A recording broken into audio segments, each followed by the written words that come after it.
So hey guys, this is boy Aman Agrawal और आज हम स्टार्ट कर रहे होंगे क्लास 12 मैथमेटिक्स का एक नया कोर्स। इसके अंदर हम कवर करेंगे एनसीईआरटी बुकलेट को और जनाब जितने भी आपकी बैक एक्सरसाइज क्वेश्चन है और मिसलेनियस क्वेश्चंस हैं, आपके एग्जाम्पलर के क्वेश्चन है, आपके पीवाईक्यूज हैं पिछले 10 से 12 साल के, वो सारे के सारे हर एक क्वेश्चन हम इसके अंदर कवर कर रहे होंगे। ये कोर्स जिन फैकल्टीज ने यार बनाया है वो खुद आईआईटी दिल्ली के बंदे हैं। वो ऐसे बंदे हैं जिन्होंने अपने सब्जेक्ट के अंदर एडवांस के अंदर 100 से ऊपर स्कोर किया है। मैथमेटिक्स में बोर्ड में उनके 100 नंबर आए हैं। पूरे यूट्यूब पे यार आपको इससे बढ़िया और कंप्लीट कंटेंट नहीं मिलने वाला है, चाहे हम प्रोडक्शन की बात करें या नंबर ऑफ क्वेश्चंस की बात करें। तो आओ शुरुआत करते हैं शानदार कोर्स की। एंड वेलकम टू अपनी कक्षा। आज हम स्टार्ट करते हैं कैलकुलस मैथ्स क्लास 12 का सबसे इंपॉर्टेंट चैप्टर है, सबसे ज़्यादा इंपॉर्टेंट चैप्टर। बोर्ड्स के अंदर टोटल 80 मार्क्स का पेपर होता है, जिसमें से 35 मार्क्स का तो सिर्फ कैलकुलस ही आ जाता है। मतलब कि अगर हम सिर्फ कैलकुलस पढ़ के भी जाते हैं ना तो पास तो आराम से हो जाएंगे, लेकिन हमारा टारगेट पास होना नहीं है, हमारा टारगेट है 100 में से 100 लेके आना। तो कैलकुलस में हम स्टार्ट करते हैं chapter number 5 of class 12, continuity and differentiability. तो ये सब पढ़ने से पहले हम देख लेते हैं कि कैलकुलस का आखिरकार यूज़ क्या आता है। जैसे कि हमें पता है कि अभी कोविड-19 पेंडेमिक चल रहा है, तो हम सब नेट पे देखते हैं कोरोना केसेस का ग्राफ क्या है। इस केस के अंदर हमारे ग्राफ का एक पैटर्न दिखता है, जिस पैटर्न को देख के साइंटिस्ट लोग प्रेडिक्ट करते हैं कि 2020 के एंड होते होते कितने केसेस हो जाएंगे।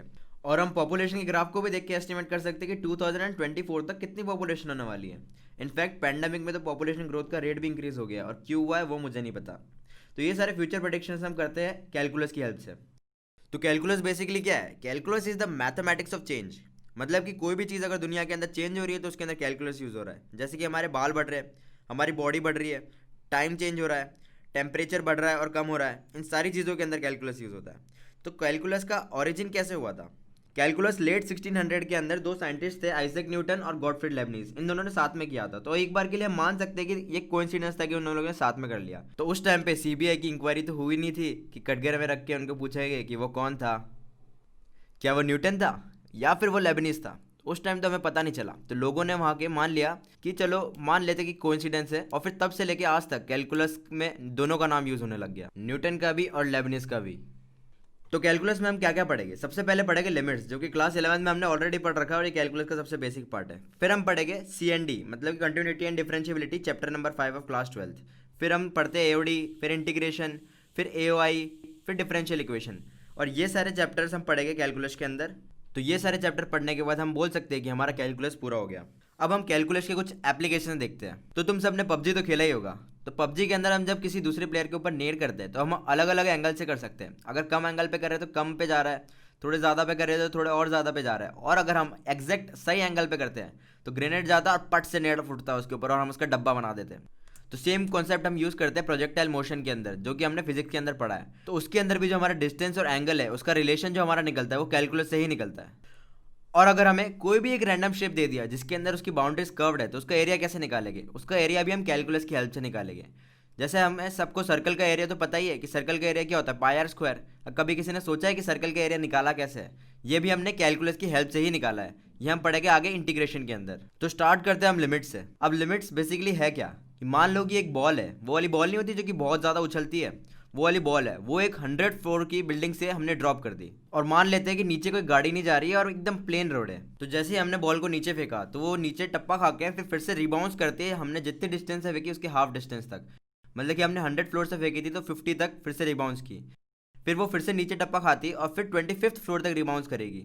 और ऐसे करते करते करते करते वो बहुत छोटा छोटा रिबाउंस करने लगेगी और इन्फाइनाइट टाइम तक भी वो रिबाउंस करती जा रही है कि मतलब वो रिबाउंस करना छोड़ नहीं रही है। वो भले ही 1 मिलीमीटर तक भी कर रही होगी, 0.001 मिलीमीटर तक भी रिबाउंस कर रही होगी, लेकिन वो रिबाउंस करती जाएगी। इस केस के अंदर हम टोटल टाइम निकालने के लिए कि जब तक वो रुक जाती है तब तक के लिए हम इसके अंदर यूज़ करते हैं लिमिट्स, कि उसका टोटल टाइम टेंड कहाँ पर करेगा।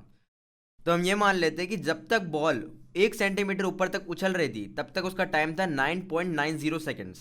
उसके बाद जब वो 0.5 सेंटीमीटर तक उछलने लग गई तब उसका टाइम हो गया हमारा 9.92 सेकेंड्स। अब विद टाइम इसके हर बाउंस का टाइम कम होता गया और इसका टोटल टाइम बहुत ही धीरे धीरे इंक्रीज होने लग गया और इवेंचुअली पहुंच गया 9.999 सेकेंड्स पे। और अब बहुत ज़्यादा टाइम के बाद इसका मान लो कि हर बाउंस का टाइम आ रहा है हमारा 0.00001 सेकेंड्स। तो हमारा टोटल टाइम इसका आ रहा था 9.99999 seconds is approximately equal to 10 seconds. हमने किया T1 plus T2 plus T3 ऐसे जाते जाते इन्फिनिटी तक, जो कि हमारा एग्जैक्टली 10 सेकेंड नहीं आया था, लेकिन 10 की तरफ टेंड किया था। अब हमने लिमिट्स कर तो दी, लेकिन क्या ये अप्रोक्सीमेशन है या फिर ये एग्जैक्ट वैल्यू है? ये कोई अप्रोक्सीमेशन नहीं है, ये एक एग्जैक्ट वैल्यू आती है। अब ये एग्जैक्ट वैल्यू कैसे है, इसे हम देखते हैं एक एग्जाम्पल से, कि हमारे घर पे हमारी मम्मी ने हमारे लिए एक रोटी बनाई। अब हमने क्या किया, रोटी खाई नहीं, उसके साथ भी मैथमेटिक्स करने लग गए। हमने उस रोटी को आधा तोड़ा, फिर उस आधे बचे हुए हिस्से को भी हमने फिर आधा तोड़ दिया, फिर उसके भी आधे को तोड़ दिया, फिर उसके भी आधे को तोड़ते गए, क्योंकि हमारे पास टाइम नहीं था, हम बोर हो रहे थे। हमने सोचा क्या करें, तो चलो रोटी तोड़ते हैं। हमने रोटी इतनी ज्यादा तोड़ी, लेकिन फिर भी एक पतली सी स्ट्राइप भी बच रही है, उसका भी हम आधा करते जा रहे हैं। लेकिन ये रोटी तोड़ने वाला सिलसिला कभी खत्म नहीं हो रहा, ये इन्फिनिटी तक चलता जा रहा है। अब हम उसे ऐड करने के लिए अगर लिमिट्स लगाते हैं, तो हम बोलते हैं कि हाफ रोटी प्लस 1/4 रोटी प्लस 1/8 रोटी प्लस ऐसे जाते जाते जाते इन्फिनिटी तक।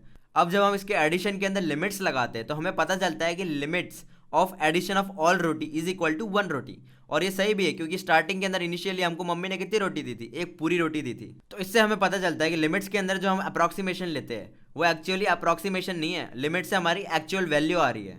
अब हम देखते हैं एनसीईआरटी के एक एग्जाम्पल से। इस एग्जाम्पल के अंदर हमें एक फंक्शन दे रखा है ये वाला, और इसका ग्राफ कुछ इस टाइप से दिखता है। इसके अंदर x इज इक्वल टू 2 पे ओपन सर्कल है, क्योंकि x इज इक्वल टू 2 पे नॉट डिफाइंड रहेगा, क्योंकि अगर x इज इक्वल टू 2 डाला तो x माइनस 2 हमारा हो जाएगा 0, जो कि हो नहीं सकता, क्योंकि डिनोमिनेटर इज नेवर 0। अब कई लोग सोच रहे होंगे इसको ऐसे क्यों लिखा, इसको हम ऐसे भी तो लिख सकते थे कि H X is equal to x square minus 4 को हम लिख लेते कि X plus 2 into X minus 2, A square minus B square is equal to A plus B into A minus B, और नीचे एक्स माइनस 2 को एक्स माइनस 2, एक्स माइनस 2 से X minus 2 cut, तो सिंपली आ जाएगा H of x is equal to X plus 2। हाँ, इसे लिख सकते हैं, लेकिन हमें ये बात को ध्यान में रखना होगा कि x माइनस 2 जो कि ओरिजिनल इक्वेशन के अंदर दिया था, वो कभी भी 0 नहीं हो। ये 0 नहीं हो, इसका मतलब कि x नेवर इक्वल टू 2, तो ये वाला ग्राफ आएगा except for x is equal to 2। तो हमारा ये वाला ग्राफ आ गया। अब इसके अंदर हम देखते हैं, इसके अंदर पूछा है कि compute the value of H X for the value of x very near to 2। मतलब एक तरह से हमें ये पूछा है कि limit of x tends to 2, ये हमसे पूछा है ऑफ एच एक्स। तो हम इसके अंदर निकालते, तो इसके अंदर निकालने के लिए सबसे पहले हम देखते हैं कि अगर हम यहाँ से धीरे धीरे बढ़ते जा रहे, इसके पास में जितनी वैल्यूज़ है वो क्या क्या आती है। उसके लिए हमने देखा कि -2 पे इसकी वैल्यू 0 आ रही है, तो 0 पे इसकी वैल्यू 2 आ रही है, तो हमने 2 लिख लिया। अब 1.9 यहाँ पर इसकी वैल्यू आती है 3.9, फंक्शन में पुट करके देख सकते हैं। वैसे ही 1.99 पे 3.99, सिमिलरली 1.999999 पे 3.999999, ऐसी वैल्यूज़ आ रही है। तो इससे हम डायरेक्टली देख सकते हैं कि अगर लेफ्ट हैंड से जा रहे हैं, मतलब x इज इक्वल टू 2 के लेफ्ट हैंड से जा रहे हैं, तो हमारी वैल्यू टेंड कर रही है 4 की तरफ, 4 से बस थोड़ा सा छोटा रह जाएगा। और अगर हम राइट साइड से जा रहे हैं, तो इसकी वैल्यू कैसे टेंड करेगी। 4 पे हमने वैल्यू देखी तो 6 थी, 3 पे देखी तो 5 थी, 2.1 पे 4.1 तक पहुंच गई, और ऐसे जाते जाते 2 पॉइंट बहुत सारे 0 1 पे 4 पॉइंट बहुत सारे 0 1 पहुंच गई। तो इसको भी हम देख सकते हैं कि डिक्रीज होते होते ये 4 की तरफ टेंड कर रही है। तो अगर हम चाहे लेफ्ट हैंड से देखें या राइट हैंड साइड से देखें, दोनों की तरफ 4 पर टेंड कर रही है, तो हम बोल सकते हैं कि इसकी लिमिट की वैल्यू क्या होगी, 4। अब इसी एग्जाम्पल के अंदर जब हम लेफ्ट से गए थे, इसको हम बोलते LHL, मतलब लेफ्ट हैंड साइड लिमिट, और अगर हम राइट से गए थे तो इसको बोलते RHL, मतलब कि राइट हैंड साइड लिमिट। अब हम देखते हैं नेक्स्ट एग्जाम्पल एनसीईआरटी के अंदर यही दिया हुआ है कि हमें LHL और RHL, मतलब लेफ्ट हैंड साइड लिमिट और राइट हैंड साइड लिमिट दोनों ढूंढनी है इस वाले फंक्शन के लिए। फंक्शन क्या दिया हुआ है कि फंक्शन होगा 1 अगर x 0 या 0 से छोटा है तो, और फंक्शन होगा 2 अगर x 0 से बड़ा है तो ये वाला हो गया। तो इसका ग्राफ ऐसा सा कुछ दिखेगा। अब इसके अंदर हम अगर लेफ्ट हैंड साइड लिमिट निकालते for limit x tends to 0, तो इसके लेफ्ट हैंड साइड लिमिट क्या रहेगी, जो भी 0 की जस्ट नेगेटिव वाला। तो हमने निकाला कि limit of x tends to 0 just minus, तो 0 से जस्ट छोटा नंबर पे क्या आ रही है हमारी वैल्यू, 1 ही आएगी ऑफ कोर्स, तो ये 1 आ गया। और अगर हम 0 से जस्ट आगे वाले को निकालते हैं तो इसकी वैल्यू आएगी ये, जो क्या है 2 है। Limit x tends to 0 plus f of x is equal to 2 आ गया। क्योंकि LHL और RHL ये दोनों इक्वल है ही नहीं, तो हम बोल सकते हैं कि इसकी जो लिमिट है वो एग्जिस्ट ही नहीं करेगी। तो limit of function does not exist in this case. अब एक एग्जांपल और ले लेते, बहुत सिंपल सा एग्जांपल है जो कि बहुत कॉमन सा फंक्शन है, f of x is equal to X cube, जिसका ग्राफ कुछ ऐसा सा होता है। बस इसके अंदर दे रखा है कि 1 पे इसकी वैल्यू 1 नहीं है, मतलब 1 पे इसकी कोई वैल्यू एग्जिस्ट नहीं करती, और हमें निकालना है कि लिमिट x टेंड्स टू 1 क्या होगा। जब हमें ये निकालना तो हमने फिर से एक टेबल बनाई जिसके अंदर हर x की वैल्यू के लिए f ऑफ x की वैल्यू निकाली। जब हमने 0.9 पे देखा तो इसकी वैल्यू 0.729 आ रही थी, 0.99 पे देखा तो ये आ रही थी, ऐसे 0.999 पे देखा तो ये आ रही थी। सिमिलरली 1.1 पे देखा तो ये आ रही थी, 1.01 पे ये वाली वैल्यू आ रही थी और 1.001 पे ये वाली वैल्यू आ रही थी।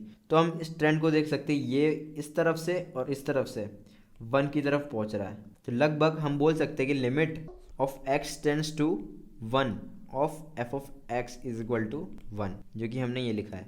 Limit of x tends to 1 f of x is equal to limit of x tends to 1 of x cube, क्योंकि f of x is equal to x cube था, इज इक्वल टू 1। तो ये हो जाएगा हमारा answer. अब कुछ properties पे ध्यान देते हैं, जैसे कि एल्जेब्रा ऑफ लिमिट्स। लिमिट्स की एल्जेब्रा के अंदर हम क्या करेंगे कि थियोरम है। जैसे पहली थियोरम यही है कि अगर दो लिमिट है f ऑफ x और g ऑफ x और दोनों एग्जिस्ट कर रही है तो उसके अंदर limit of sum of two functions, मतलब कि इन दोनों फंक्शन को ऐड किया फिर उसका लिमिट लिया, इज इक्वल टू पहले फंक्शन का लिमिट लेके और दूसरे फंक्शन के लिमिट के अंदर ऐड कर दिया, ये दोनों सेम रहते हैं। सिमिलरली डिफरेंस के साथ होगा कि दो फंक्शंस है, उन दोनों का डिफरेंस पहले ले लो फिर उसकी लिमिट लो, या फिर पहले फंक्शन की लिमिट माइनस दूसरे फंक्शन की लिमिट करो, बात इक्वल है। सिमिलरली प्रोडक्ट के साथ भी यही होगा कि दोनों फंक्शन को पहले मल्टीप्लाई करके लिमिट लो या पहले लिमिट लेके मल्टीप्लाई करो, बात सेम हो जाएगी। और सिमिलरली ये होगा हमारा डिवीजन के अंदर भी। लेकिन डिवीजन के अंदर एक चीज याद रखनी है हमेशा, when ever the denominator is not zero, denominator जो है वो जीरो नहीं होना चाहिए, मतलब जब जब g ऑफ x की वैल्यू जीरो है तब तक वो वैलिड नहीं होगा। तो इसके अंदर भी सेम ही होगा कि f of x by g of x करके फिर लिमिट लो या फिर limit of f of x divide करो limit of g of x से। अब देखते हैं हम नेक्स्ट थ्योरम। नेक्स्ट थ्योरम है ये वाली, और ये बहुत ज़्यादा इंपॉर्टेंट थ्योरम है, मतलब है बहुत इजी लेकिन काम बहुत ज़्यादा जगह आती है। कोई भी चीज़ प्रूफ करनी है तो भी उसमें कई जगह ये काम आ जाती है, कई सारे क्वेश्चन भी इसके आते हैं जिसके अंदर ये काम आती है। तो ये थ्योरम ये कहती है कि limit x tends to a x की पावर n माइनस a की power n divided by x minus a होगा n इंटू a की पावर n माइनस 1, जिसके अंदर n है हमारा पॉजिटिव इंटीजर, पॉजिटिव इंटीजर। इसे हम प्रूव ऐसे करते हैं कि x की पावर n माइनस a की पावर n, इसको हम लिख लेते हैं x minus a into x की power n minus 1 plus x की power n minus 2 into a plus x की power n minus 3 into a square, ये लिख लेते हैं। अब इसे x माइनस a से डिवाइड किया तो यहाँ पे भी divided by x minus a हो जाएगा, यहाँ पर भी divided by x minus a हो जाएगा, x माइनस a से x माइनस a कट। तो फिर हम ये बोल सकते हैं कि लिमिट ऑफ x की पावर n माइनस a की power n upon x minus a is equal to limit of x tends to a into this वाला, ये वाला जो फंक्शन था वही वाला यहाँ लिखा है। अब ये वाला तुम देखो, यहाँ पे हर जगह x की जगह a पुट करो। जब हमने हर जगह a पुट किया तो हम देख सकते हैं कि हर वैल्यू a की पावर n माइनस 1, a की पावर n माइनस 1, a की power n minus 1 and so on. तो फिर ये n टाइम्स a की पावर n माइनस 1 आया, तो इसे इसका आंसर हो जाएगा n इंटू a की पावर n माइनस 1। अब आती है हमारी नेक्स्ट थ्योरम। नेक्स्ट थ्योरम के अंदर यही बोला है कि दो फंक्शंस हैं, दोनों रियल वैल्यूड फंक्शंस हैं, दोनों की डोमेन भी सेम है, such that f of x is always less than या equal to g of x। मतलब ये वाला जो ग्राफ दिख रहा है नीचे वाला, ये f ऑफ x का ग्राफ है, ये हमेशा g ऑफ x से छोटा है या फिर किसी कुछ पॉइंट पे इक्वल भी हो सकता है। तो अगर ऐसा हमें डेफिनेशन के अंदर दिया हुआ है या हमें कोई फंक्शन है क्वेश्चन के अंदर दिए हुए और उसमें हमें पता है कि f of x g of x से हमेशा छोटा है, तो हमेशा limit of x tends to a of f(x), मान लो कि कोई भी a है, a ये भी हो सकता है, a ये भी हो सकता है, a ये भी हो सकता है, तो limit x tends to a of f(x), मतलब कि मान लो कि ये a है तो ये लिमिट इसकी लगभग यहाँ आएगी और g ऑफ x की यहाँ आएगी। तो हम ये कह सकते हैं कि limit of x tends to a f of x is always less than equal to limit x tends to a of g of x, हमेशा, क्योंकि g ऑफ x हमेशा बड़ा ही क्वेश्चन के अंदर ही पता है हमें। तो ये थ्योरम 3 है, बहुत ईजी है। अब थ्योरम 4 पे आते हैं, सैंडविच थ्योरम। ये बहुत ही ज़्यादा मस्त है और बहुत ही ज़्यादा अच्छी भी लगती है मुझे। सैंडविच थ्योरम क्यों? सैंडविच खाया होगा, अब सैंडविच के अंदर देखो दो ब्रेड स्लाइसेस रहती है और बीच में कुछ भी डाल सकते हैं, तुम्हारी मर्जी, चीज़ डालो, बटर डालो, कुछ भी डाल सकते हैं। तो इसके अंदर भी यही है, दो जो ब्रेड की स्लाइसेस है वो हमारे दो फंक्शन है, पहला फंक्शन और दूसरा फंक्शन, जो कि इसके अंदर है h ऑफ x और f ऑफ x। अब बीच में जो तुम डाल रहे हो जैम वगैरह कुछ भी डाल रहे हो तो वो है हमारा g ऑफ x। तो इसको हम कह सकते हैं कि किसी भी पॉइंट a के ऊपर अगर हमने h ऑफ x की लिमिट निकाली, h ऑफ x की लिमिट मान लो a आ रही है, f ऑफ x की निकाली तो b आ रही है, तो हम ये बोल सकते हैं कि g ऑफ x की जो लिमिट है वो a और b के बीच में ही आएगी।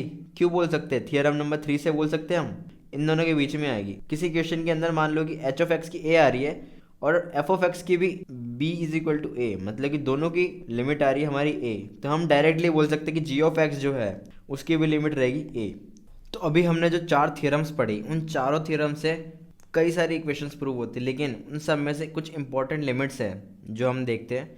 पहली, साइन एक्स अपॉन एक्स अगर है और लिमिट एक्स टेंस टू 0 है तो हमेशा 1 होगी। इसे तो मैं तो ऐसे याद रखता था कि साइन एक्स अगर एक्स टेंस टू 0 है, मतलब एक्स की वैल्यू बहुत ही ज़्यादा छोटी है, तो इसको हम एक्स लिख सकते हैं। मैं तो ऐसे याद रखता था, तो इससे मतलब ऑफिशियली रिजल्ट ये है।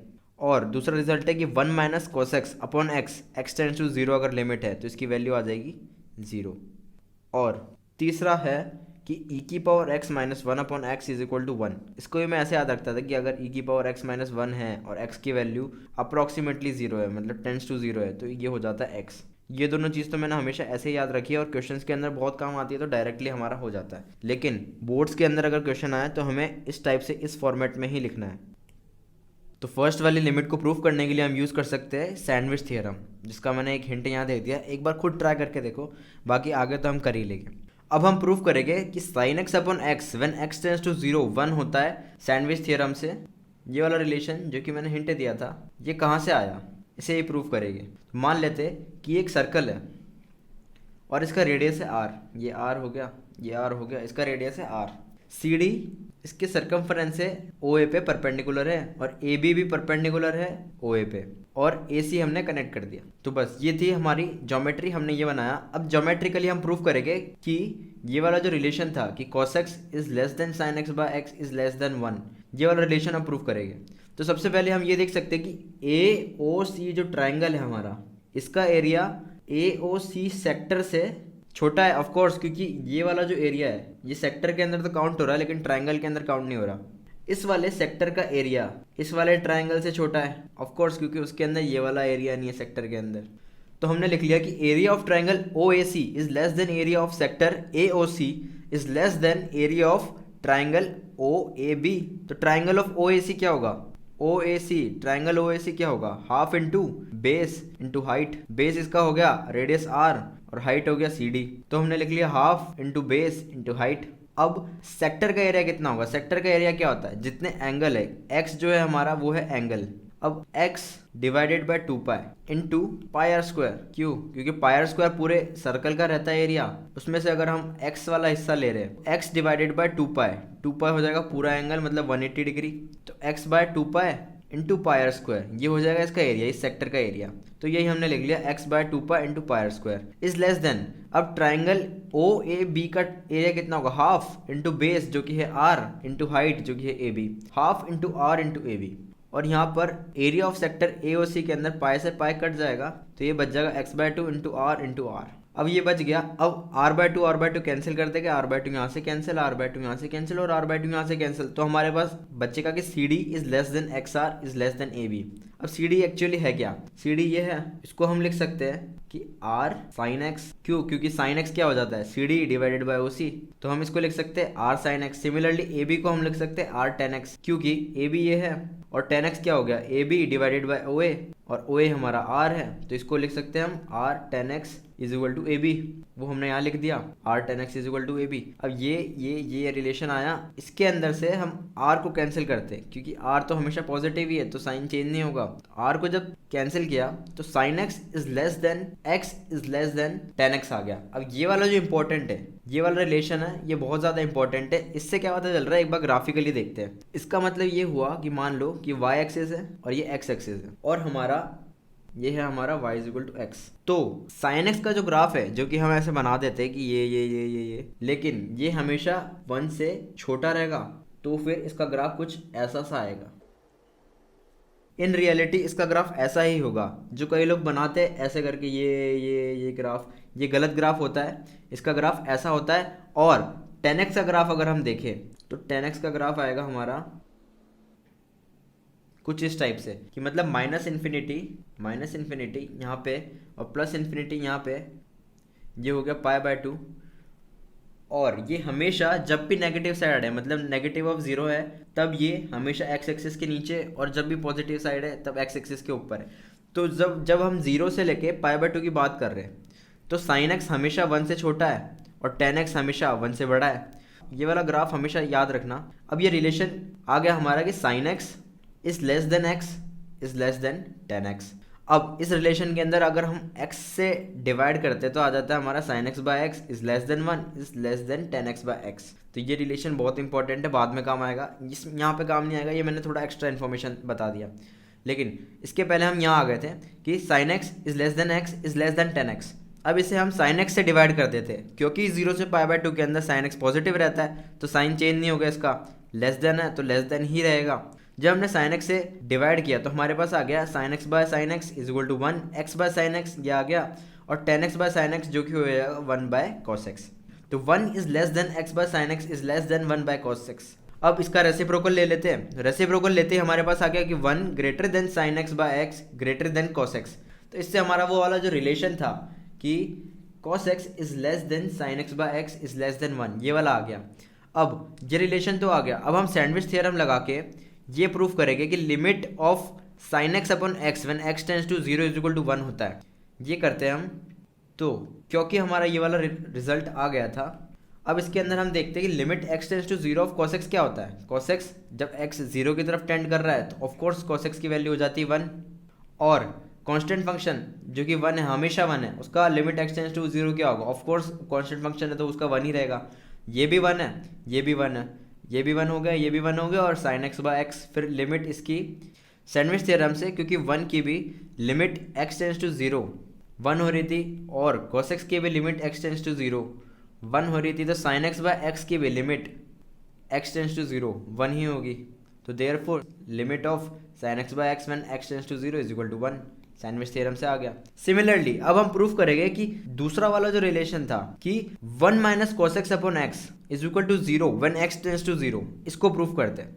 तो सिमिलरली हमने जब sin x अपॉन x को 1 प्रूफ कर दिया व्हेन x टेंड्स टू 0, इसकी हेल्प से हम थोड़ा बहुत इसको प्रूफ करेंगे कि 1 minus cos x upon x is equal to 0 है, तो 1 माइनस cos x को हम लिख सकते हैं 2 into sine square x by 2, क्योंकि cos 2x is equal to 1 minus 2 sine square x होता है, तो 1 माइनस cos 2x क्या हो गया 2 साइन स्क्वायर x, ये हो जाएगा रिजल्ट। अब इसमें x की जगह x बाय 2 डाल दो तो ये आ गया हमारा।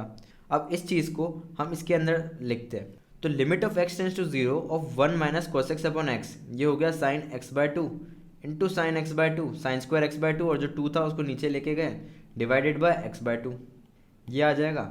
अब इसके अंदर हमने थ्योरम लगाई जो अलजेब्रा वाला था कि f of x into g of x की limit is equal to limit of f of x into limit of g of x, इसके अंदर काम आता है। और इसके अंदर ऐसा हुआ कि हमने इसको अलग ले लिया और इसको अलग ले लिया, एक साइन x बाय 2 को अलग ले लिया, तो limit x tends to 0 of sine x by 2 upon x by 2 into limit x tends to 0 of sine x by 2, इसकी वैल्यू तो हो गई 1, जो कि हमने अभी प्रूफ की थी कि साइन x बाय x की limit when x tends to 0 1 होती है, इसकी लिमिट तो हो गई 1, और इसकी लिमिट हो जाएगी हमारी 0, तो 1 इंटू 0 इज इक्वल टू 0। इससे प्रूफ हो गया हमारा कि limit x tends to 0 of 1 minus cos x upon x is equal to 0।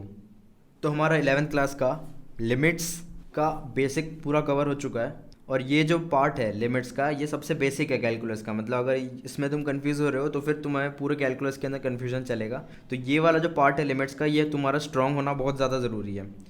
तो लिमिट्स पूरा तो हो गया, अब इसके क्वेश्चंस प्रैक्टिस करना बहुत ज़रूरी है। Maths is not about just seeing the slides और seeing the video and learning, it's about practising. जितना तुम प्रैक्टिस करोगे उतना ज़्यादा तुम्हारा स्ट्रॉन्ग होगा मैथ्स। तो करनी तो तुम्हें पूरी एक्सरसाइज 13.1 है 11th क्लास की, चैप्टर नंबर 13, तो 13.1 तुम्हें पूरी करनी है। लेकिन ये कुछ क्वेश्चन है इंपॉर्टेंट क्वेश्चन जो कि तुम्हें करने ही करने हैं, मतलब इन्हें तो छोड़ ही नहीं सकते तुम लोग। वो मैंने ऐसे इसके अंदर मार्क कर दिए जो जो मुझे इंपॉर्टेंट लगे, जैसे 13.1 के ये सारे क्वेश्चंस ये सबसे ज़्यादा इंपॉर्टेंट है, ये वाले तो तुम्हें सारे करने ही करने हैं, इसको तुम छोड़ नहीं सकते। और फॉर फर्दर प्रैक्टिस मैंने टॉपिक वाइज भी लिख दिए है कि लिमिट्स की जो बेसिक डेफिनेशन थी उससे सॉल्व होने वाले सबसे इजी क्वेश्चंस ये सारे। फिर जो 0/0 फॉर्म आती है, जैसे sin x बाय x हो गया, या वह कुछ भी अलग अलग फंक्शंस हो गए जिसके अंदर 0/0 फॉर्म आती है वो वाली वैल्यू डालने से, तो उसके भी कुछ क्वेश्चंस है। जैसे 13.1 के ये 4 क्वेश्चंस, ये 3 क्वेश्चंस और एक example number 2। Topic wise questions ऐसे प्रैक्टिस ज़रूर कर लेना ताकि तुम्हें टॉपिक वाइज कंसेप्ट क्लियर हो जाए। तुम जैसे ये वाला पढ़ रहे हो, लिमिट्स की डेफिनेशन पढ़ी तो तुमने ये वाले क्वेश्चंस कर लिए, फिर 0/0 फॉर्म पढ़ा तो तुमने ये वाले क्वेश्चंस कर लिए। ये वाला जो फॉर्मूला था जो कि मैंने लेक्चर के अंदर बोला था कि सबसे इंपॉर्टेंट है, इसके अंदर से क्वेश्चंस काफ़ी आते हैं, तो इसके लिए मैंने ये वाले क्वेश्चन मार्क किए। तो ये कुछ क्वेश्चन है, तो ये वाले कुछ क्वेश्चन है जो कि तुम्हें करने हैं इस वाले फॉर्मूले को प्रैक्टिस करने के लिए। ये वाला फॉर्मूला बहुत ज़्यादा इंपॉर्टेंट है। और लिमिट्स ऑफ ट्रिग्नोमेट्रिक फंक्शन, जिस लिमिट्स ट्रिग्नोमेट्रिक फंक्शंस की लिमिट्स निकालनी है उन सब के लिए ये वाले सारे क्वेश्चंस हैं। ये सारे क्वेश्चंस प्रैक्टिस करो तुम ट्रिग्नोमेट्रिक फंक्शंस निकालने के लिए। और कई सारे क्वेश्चन है कि इवेल्युएट लिमिट दिस, और कई सारे निकलते हैं कि लिमिट एग्जिस्ट नहीं करती। तो अब लिमिट एग्जिस्ट करती है या नहीं करती है, और अगर करती है तो उसकी वैल्यू क्या है, वो सारे निकालने के लिए ये वाली एक्सरसाइज है।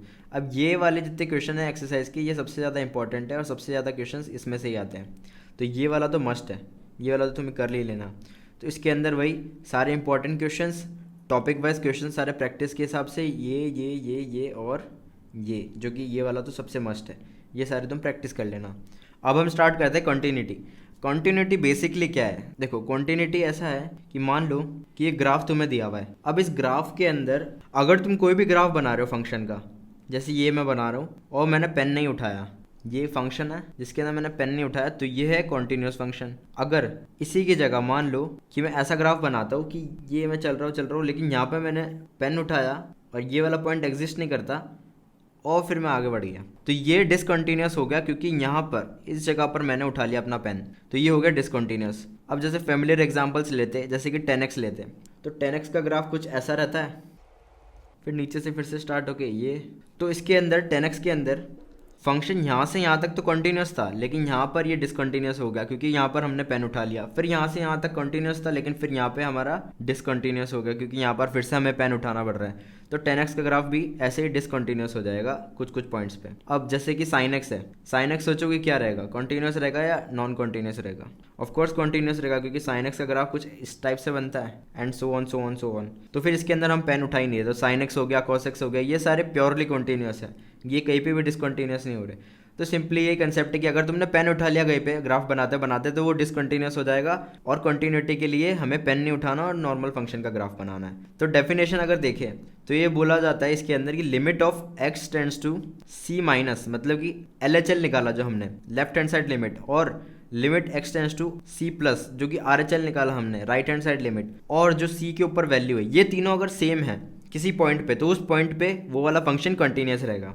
बेसिकली यही है, LHL is equal to RHL is equal to f of c, ये चीज़ तुम्हें याद रखनी है। अगर ये है ट्रू तो मतलब कि उस पॉइंट पे तुम्हारा फंक्शन कंटिन्यूस है।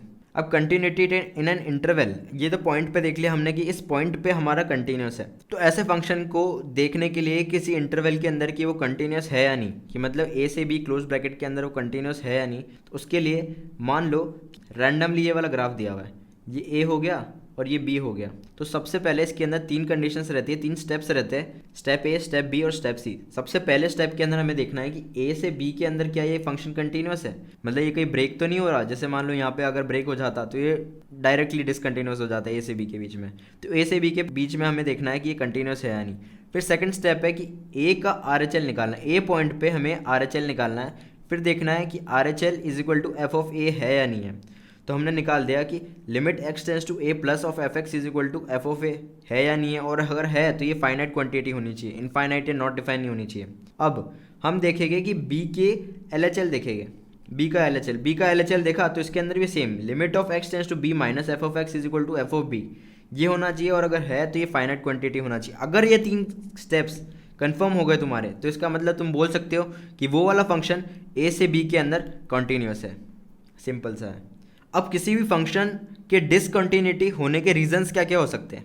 तो रीजंस या तो ये हो सकते हैं कि या तो LHL उसका और RHL दोनों एग्जिस्ट कर रहे हैं लेकिन दोनों इक्वल नहीं है। जैसे कि मैं एग्जांपल ले लेता हूँ, एक एग्जांपल है ये, जो कि हमने लिमिट्स की एक्सरसाइज के अंदर ये एग्जांपल लिया था कि अगर x 0 से कम है तो इसकी वैल्यू 1 आ रही थी, और अगर 0 से ज़्यादा है तो इसकी वैल्यू 2 आ रही थी, और 0 पे भी वैल्यू इसकी 1 है तो 2 पे हो जाएगा ओपन ब्रैकेट और 1 पे हो जाएगा क्लोज ब्रैकेट। अब इसके अंदर LHL अगर हम देखें तो 1 आ रहा है, RHL अगर हम देखें तो 2 आ रहा है, ये दोनों एग्जिस्ट कर रही है लेकिन दोनों इक्वल नहीं है, तो यहाँ पे हम कह सकते हैं कि ये डिसकंटिन्यूस है।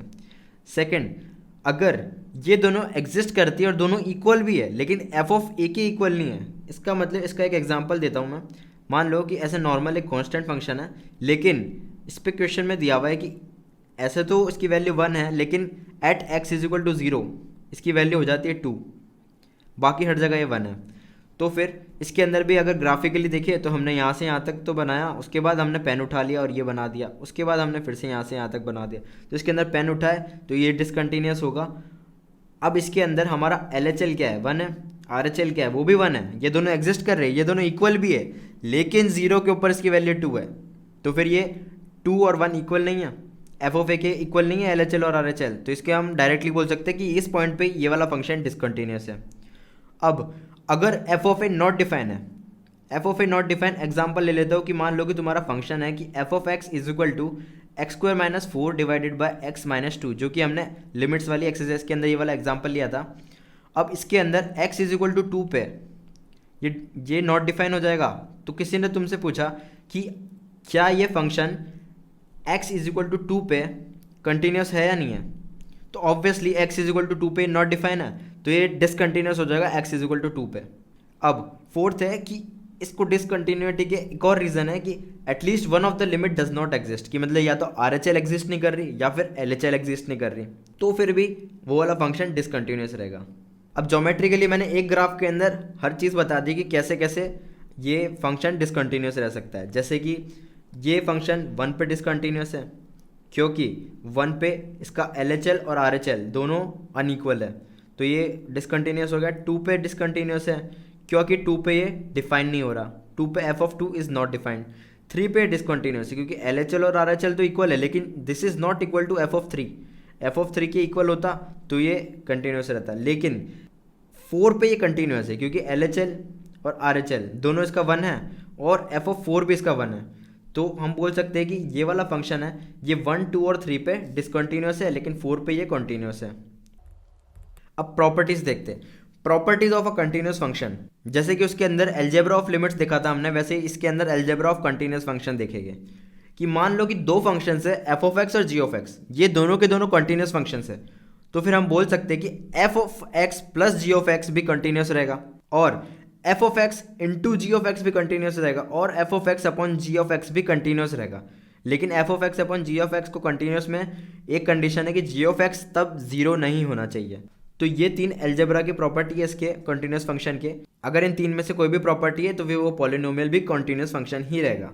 जैसे कि मान लो एक एग्जांपल ऐसे ले लेते हैं कि x cos x है, क्या ये कंटिन्यूस है? हाँ, ये कंटिन्यूस है क्योंकि x भी कंटिन्यूस है और cos x भी कंटिन्यूस है पूरे इंटरवल के अंदर, तो x cos x भी हमारा कंटिन्यूस रहेगा। सिमिलरली x sin x हो गया, cos x into sine x हो गया, एक्सेट्रा एक्सेट्रा, तो ये सारे कंटिन्यूस फंक्शन रहेंगे। अब जैसे कि हम एक क्वेश्चन ले लेते हैं। क्वेश्चन में बोला है कि determine the value of constant k so that the function f of x is equal to kx upon mod of x if x is less than 0 और 3 if x is greater than 0 is continuous at x is equal to 0। ये हमें देखना है। तो इसके अंदर सबसे पहले हम देखेंगे कि x इज इक्वल टू 0 देख रहे हैं, तो सबसे पहले इसका LHL निकालेंगे, RHL निकालेंगे, वो दोनों देखेंगे कि वो एग्जिस्ट करते हैं या नहीं करते। एग्जिस्ट करते हैं तो वो दोनों सेम है या नहीं है, और अगर वो दोनों सेम भी है तो वो f ऑफ 0 की इक्वल है या नहीं है। f ऑफ 0 हमें दिया हुआ है 3। अब हम देखते हैं LHL और RHL निकाल के। RHL क्या हो जाएगा? RHL के अंदर हम x को रख देंगे 0 प्लस h और LHL के अंदर क्या हो जाएगा? x को हम रख देंगे 0 माइनस h।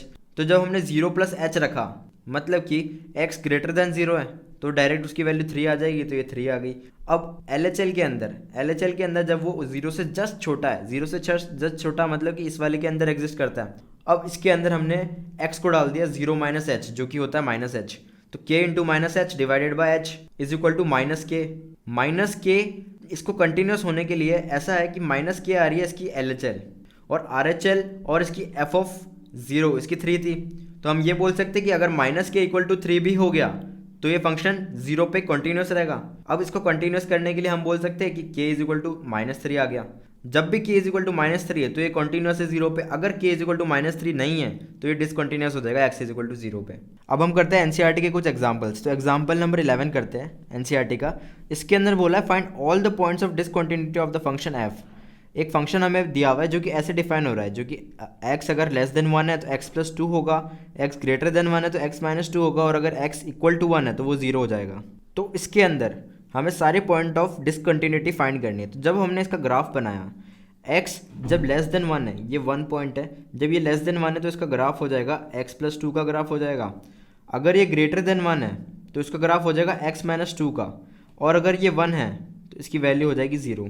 तो ये हमारा ग्राफ बन गया। अब ग्राफ से तो हम क्लियरली देख सकते हैं कि ये 1 पे डिसकंटिन्यूस है, बाकी सब पे कॉन्टीन्यूस है। लेकिन हम इसे देखते हैं मैथमेटिकली। तो एफ ऑफ एक्स हम ये बोल सकते हैं कि f of x is continuous for R except for one. यहाँ बोल सकते हैं कि हम ये कंटिन्यूस है, लेकिन वन पे हम नहीं बोल सकते कंटिन्यूस है। तो वन पे हमें चेक करना होगा कि ये कंटिन्यूस है या नहीं है। तो सबसे पहले हम वन पे लेफ्ट हैंड साइड लिमिट निकालते। जब हमने एल एच एल निकाला तो हम बोल सकते हैं कि limit of x tends to one minus of f x is equal to limit of x tends to one minus x plus two, क्योंकि जब वन से वो छोटा है तो इसका फंक्शन एक्स प्लस टू होगा। तो ये हो गया। अब इससे हमने जब वन डाला तो इसकी वैल्यू आ गई 3, तो हमारा एल एच एल निकल गया 3। अब हम आर एच एल निकालेंगे। आर एच एल जब हमने निकाला x is equal to one पे, तो हमारा आर एच एल निकलेगा 1 minus two is equal to -1, जो कि हम देख भी सकते हैं यहाँ पे 3 आ रहा था और यहाँ पर -1 आ रहा था। तो एल एच एल और आर एच एल हमने निकाल दिया और f of x is at 1 हमें पता है 0। अब ना L H L is equal to R H L हो रहा है कि ना ही वो दोनों इक्वल टू एफ ऑफ 1 हो रहे हैं। तो हम साफ साफ कह सकते हैं कि एल एच एल और आर एच एल और एफ ऑफ 1 ये तीनों ही सेम नहीं हो रहे। तो obviously f of x is not continuous at x is equal to 1। X is equal to 1 पे एफ ऑफ एक्स डिसकंटिन्यूस ही रहेगा। तो इसका आंसर हो गया कि x इज इक्वल टू 1 पे ये डिसकंटिन्यूस है, बाकी हर जगह ये कंटिन्यूस है। अब ये कुछ फंक्शंस होते हैं जो कि हमेशा कंटिन्यूस रहते हैं, और ये याद रखना है हमें कि कोई भी पॉलिनोमियल फंक्शन है, कोई भी पॉलिनोमियल फंक्शन है, x² + 4 x की power 10 plus something something x की पावर 9 प्लस ऐसे कुछ भी दे दिया, ये कोई भी पॉलिनोमियल फंक्शन है तो वो हमेशा कंटिन्यूस रहेगा। और साइन एक्स फंक्शन हो गया, कॉस एक्स फंक्शन हो गया, जिनका ग्राफ ऐसे बनते हैं, ये सारे के सारे कंटिन्यूस है। और मॉड एक्स मतलब मॉड्यूलस ऑफ एक्स, मतलब कि अगर x -1 है तो मॉड एक्स हो जाएगा 1, x इज इक्वल टू +3 है तो मॉड एक्स हो जाएगा +3। मतलब कोई भी है उसका साइन हटा के उसका सिर्फ मैग्नीट्यूड लेना है तो वो मॉड एक्स हो जाएगा। उसका ग्राफ कुछ बनता है ऐसे। तो ये भी हमारा कंटिन्यूस होगा, कहीं पे भी डिसकंटिन्यूस नहीं है। तो ये वाले जो फंक्शंस है ये हमेशा कंटिन्यूस रहते हैं और ये हमें याद रखना है। अब एक एग्जांपल और देखते हैं। ये वाला एग्जांपल बहुत इंपॉर्टेंट है। इसके अंदर जैसे हमने बोला कि साइन एक्स कंटिन्यूस है। अब कुछ लोग बोलेंगे कि इसका प्रूफ तो करवाओ, ऐसे तो ना याद रखेंगे। इसका प्रूफ क्वेश्चन में पूछ लेते कई बार वो लोग कि साइन एक्स की कंटिन्यूटी को प्रूफ करो। तो साइन एक्स का ग्राफ क्या होता है, ये होता है। अब हम देखते हैं कि limit of x tends to 0 of sine x क्या होता है। जब x टेंस टू 0 होता है तो इसका एल एच एल भी 0 आएगा, आर एच एल भी 0 आएगा और 0 पे इसकी वैल्यू भी 0 आएगी। तो हम बोल सकते हैं कि limit of x tends to 0 of sine x is equal to 0, clearly बोल सकते हैं। अब हम देखते हैं कि f of x is equal to sine x, ये हर रियल नंबर पे डिफाइंड है। तो कोई भी एक नंबर मान लेते हैं कि कोई भी सी नंबर है नंबर लाइन पे जो कि रियल नंबर है। अब हमने अगर किसी भी रैंडम, हमने सी को कोई स्पेसिफिक नहीं लिया, सी को कोई भी एक आर्बिट्री पॉइंट ले लिया नंबर लाइन पे। अब वहाँ पर हम देखते हैं कि सी पे ये कंटिन्यूस है या नहीं। अगर सी पे ये कंटिन्यूस है तो मतलब नंबर लाइन के हर एक पॉइंट पे कंटिन्यूस रहेगा, मतलब कि पूरी की पूरी साइन एक्स फंक्शन हर जगह पे कंटिन्यूस रहेगा। तो हमने मान लिया कि x इज इक्वल टू सी। तो जब हम इसका आर एच एल निकालेंगे तो c प्लस एच डाल देंगे, और अगर एल एच एल निकालेंगे तो c माइनस एच डाल देंगे। तो सबसे पहले हम देखते हैं कि limit x tends to c of f of x, ये हो जाएगा limit x tends to c of sine of x. F of x हमारा साइन ऑफ एक्स दिया। अब इसके अंदर x को हम डाल देते c प्लस एच। जब c प्लस एच डाला तो sine of a plus B का फॉर्मूला लगा देते हैं यहाँ। Sine of a plus B क्या होता है, sine A cos B plus cos A sine B, वो हमने यहाँ लगा दिया। अब लिमिट्स के अंदर रिकॉल करो कि हमने क्या पढ़ा था। लिमिट्स के अंदर हमने पढ़ा था कि अगर limit of f of x plus g of x है, उसको हम लिख सकते हैं कि limit of f of x plus limit of g of x. वैसे ही हमने यहाँ किया है कि limit of this function plus this function था तो इसको हमने अलग अलग कर दिया। तो limit h tends to 0 sine C cos h plus limit h tends to 0 cos C sine h. तो हमारे ये आ जाएगा sine c plus 0 is equal to sine c. तो हमारा एल एच एल आ गया साइन सी। हमारा सिमिलरली आर एच एल भी हम अगर निकालेंगे तो सी माइनस एच हो जाएगा, सी माइनस एच हो जाएगा तो यहाँ माइनस साइन आ जाएगा। तो फिर ये फिर भी 0 रहेगा तो साइन सी माइनस 0 आ जाएगा एल एच एल जब हम निकालेंगे। तो आर एच एल और एल एच एल दोनों इक्वल है, जो कि इक्वल टू है साइन सी के, और साइन सी क्या है, sine c is equal to f of c है। तो इससे हम बोल सकते हैं कि R H L is equal to L H L is equal to f of c. अब ये तीनों चीज़ सेटिस्फाई हो गई तो इसको हम कह सकते हैं कि ये हर सी पे, कोई भी सी पॉइंट है आर्बिट्री नंबर लाइन पे, मतलब कि पूरी रियल नंबर लाइन के ऊपर साइन एक्स कंटिन्यूस है, तो हम बोल सकते हैं कि फंक्शन कंटिन्यूस है। तो हमने प्रूफ कर दिया कॉस एक्स के लिए। सिमिलरली एक होमवर्क टाइप मान लो कि एक बार खुद ट्राई करके देखना, खुद ट्राई करोगे तो ज़्यादा समझ में आएगा। अभी हमने साइन एक्स को प्रूफ किया, cos x को भी प्रूफ करना है। cos x को तुम लोग एक बार या तो वीडियो पॉज करके अभी प्रूफ कर लो या फिर इस वीडियो के बाद खुद प्रूफ करना। फिर cos x तुम प्रूफ करोगे खुद तो तुम्हारी अच्छी प्रैक्टिस हो जाएगी। अब sin x हमने प्रूफ कर दिया, cos x हमने प्रूफ कर दिया। अब एक प्रॉपर्टी थी कि अगर f ऑफ x है और g ऑफ x है तो f of x upon g of x भी कंटिन्यूस रहेगा if f of x is continuous और g ऑफ x कंटिन्यूस।